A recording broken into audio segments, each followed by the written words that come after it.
लेकिन नहीं रे, हमारे भाइयों के ताली का गड़गड़ाहट जो कान में आता रहेगा ना।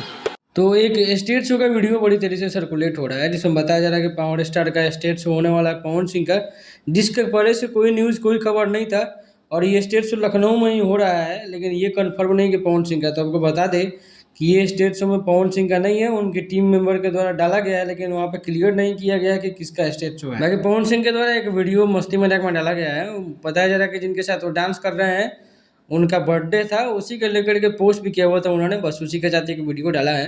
भाई बॉलीवुड गाने पे बड़े तेजी के साथ काम हो रहा है और उसके पर भी बड़ी अपडेट आने वाली है, क्योंकि पोस्टर वोस्टर अभी आना बाकी है।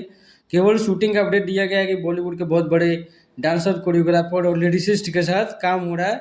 कोई तो खबर ऐसा भी आ रहा है कि राजकुमार राव की नई फिल्म जो आने वाली है उसमें पवन सिंह इस बार फिर अपना बॉलीवुड गाना गा के धमाल मचाने वाला है, हो सकता है। लेकिन स्टेज शो की जो खबर है पूरी तरह से फेक है, कोई स्टेज शो पवन सिंह का नहीं होने वाला है। तो मिलते हैं अगले वीडियो में।